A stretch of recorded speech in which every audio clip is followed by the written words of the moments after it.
Hello YouTube, Brent Peter here with you. Coming to you from Alona Beach. We're here looking for a good massage. I think we found one. We see the Thai Moon massage here and right next to our hotel. That's our hotel right there but beside us. And so we're going to check it out and see what we can come up with. Hello. Hey, vlogger. Yeah, a little vlogging. Okay folks, I'm back. Made it back to the Catch a Hoe Inn here in right here at Alona Beach. Love this hotel. If y'all been watching my vlogs lately, you'll notice that I've been. This is my little honey hole. This is my go-to anyway. If it's available, I usually go here, and it's pretty reasonable rates. I think $30 a night, something like that. But it's got a pool. It's got a pool table. Of course, I hadn't even been in it this time. When I got back, that was my goal. I was going to come over here and get in the pool and make a little video. But as you can hear in the background, there's so many people enjoying that pool. Hell, it's Saturday night, so everybody's here for the weekend, enjoying themselves. And so I just decided to do it right here on my little front porch here on my balcony. But yeah, had a good massage today. Really did. We went to the massage. There's several massage places here at Alona, folks. Any kind you want, you know. That's another thing. I think this was her first massage, so she asked me what kind I was going to get, and I said I don't care as long as you get a happy ending. You know, I'm good to go. And I think that flew right over her head. I don't think she has a clue what I was talking about, because I was when we got in there, I told him I'd take a Swedish massage or whatever, and she didn't know what to get. So I was hoping she'd say I don't care as long as it's got a happy ending, but she didn't take the bait, didn't fall for it. She just said, yeah, I'll take whatever he's getting, and we both had the Swedish massage. Well worth the money too. I think it was 1,200 pesos for two people, an hour each. So very good massage, very professional massage. Just highly recommend. I can't think of Thai Moon massage right next door, and we found a good coffee joint right down there too. Had iced coffee and banana bread and nuts and all kinds of little souvenirs and stuff like that. It turned out to be a good spot, and it's right next door too. So really enjoyed that. We're getting ready to go to Dallas, and she's got to grab a change of clothes, so she'll have some work clothes for tomorrow. And ain't no telling what we'll get into tonight. This is probably, if y'all been watching me long, y'all noticed that I've been coming over here quite a bit, and this is absolutely it's top 2 favorite places in the Philippines so far that I've been to so far. One is Negros, just because it's familiar and I call that home, you know, and whatnot. But I like the Bohol Panglao area. Is pretty awesome too, just the way it's set up. If you want to be in the tourist spot, you come down here to Alona. You know, that's where you find all your foreign guy foods. You know, it caters to the foreigner. They've got an international airport, and it's usually full of tourists down here. So that can be a good thing and bad thing. But if you don't feel like doing the tourist deal, you just go 10 minutes down the road.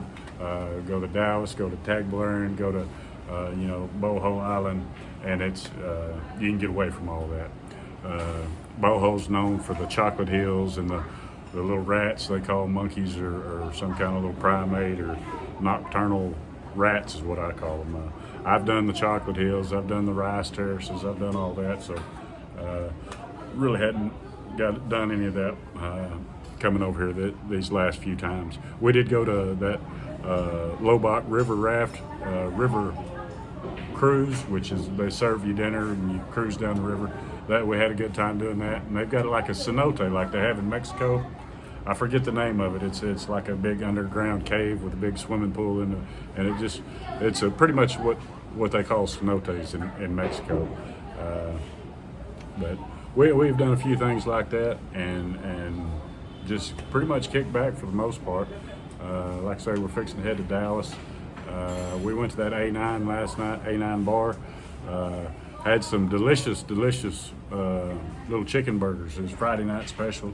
I think they offer like 4 or 5 different items on a Friday, or per night, I guess. But we went with the chicken burgers last night. Paid 150 pesos a piece. That's less than $3, folks. it's a pretty cheap date. So yeah, no complaints there. And like I say, the even though I'm in a tourist spot right here, it's you can't complain. You can't do none of this in America for what you can do over here.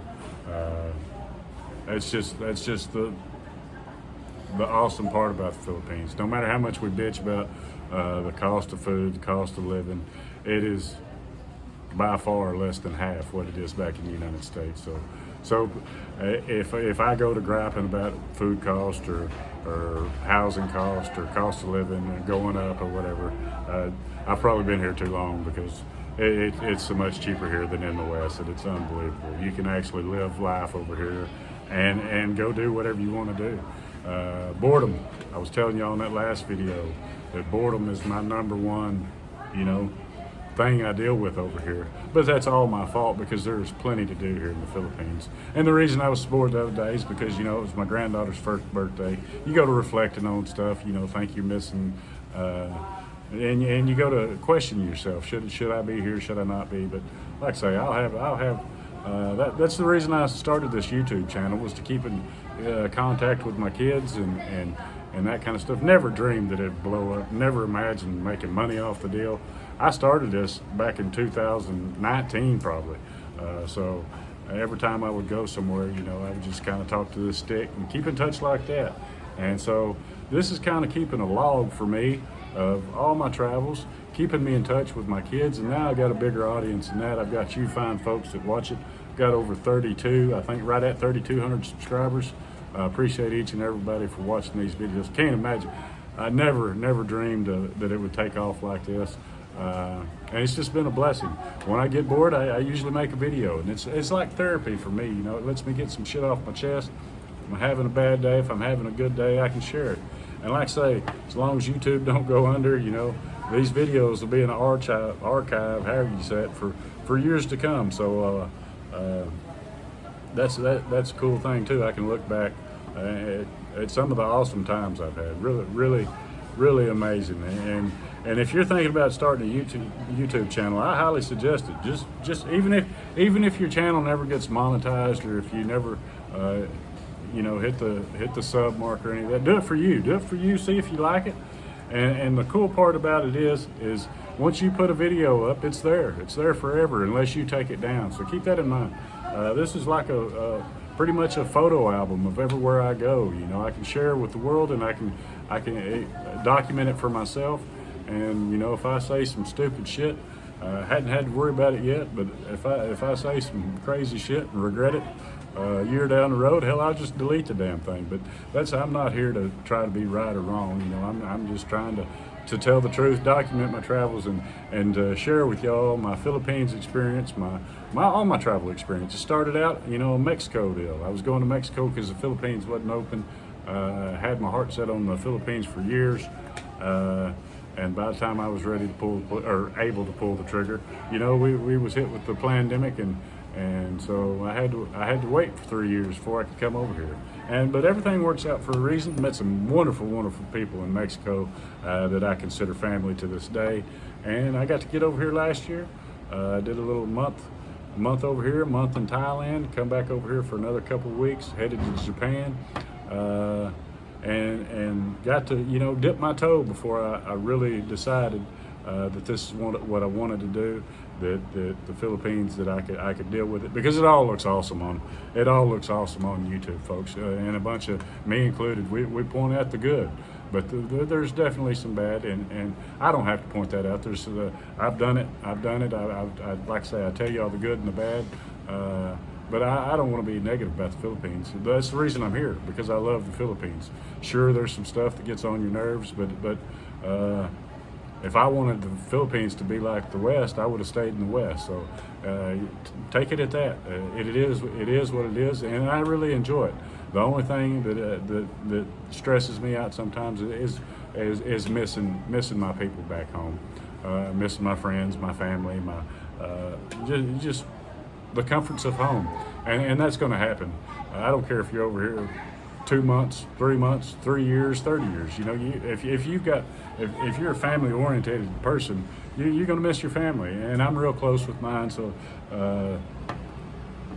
so that's just a part of life for me. I have to deal with it, and I have to decide, is it worth being over here? And so far it has been.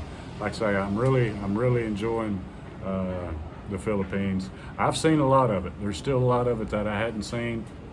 I've got a little map, and I put a little heart by everywhere I've went, and my 3/4 of the Philippines on my map is red of the places I've been. So I'm maybe 2/3.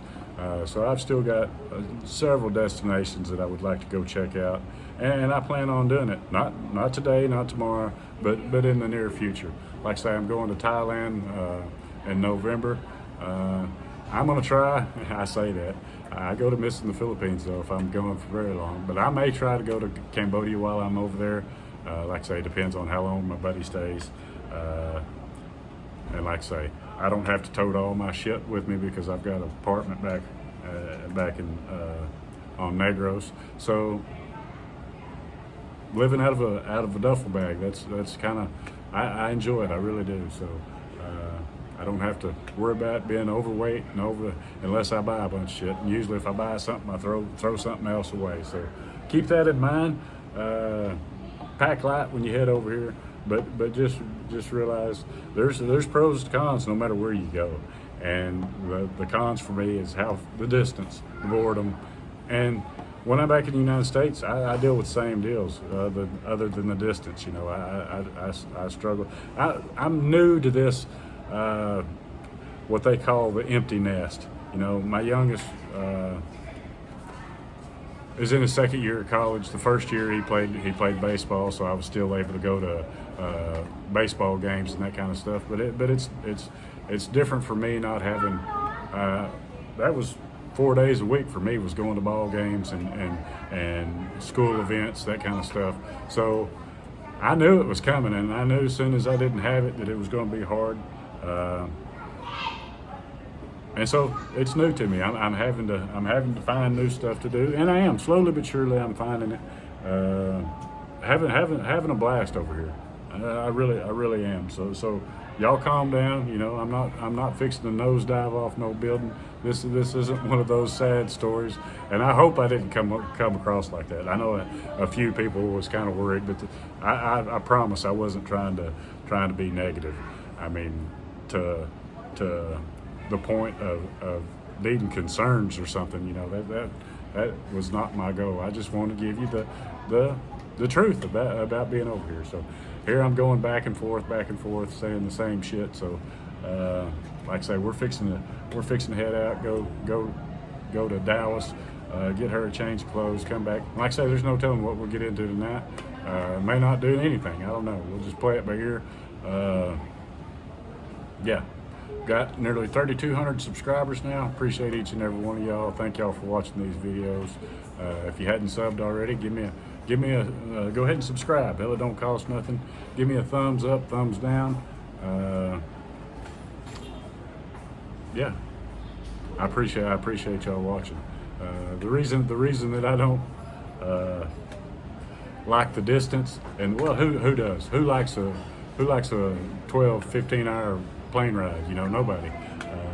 But there was you heard, I don't know if I should tell this or not. Fuck it, I'm gonna tell it. There's a young bull and old bull standing out in the pasture, and there's like 30 cows on the other side of the pasture. And the young bull walks up to the old bull and says, "Hey, let's run over there and fuck one of them cows." And the old bull says to the young bull, he said, "How about let's walk and we fuck them all?" Well, I'm kind of like that. I'm kind of like that old bull. I ain't running nowhere, folks. Anyway, y'all be good. Till next time, this is Prince Trippin'. Peace.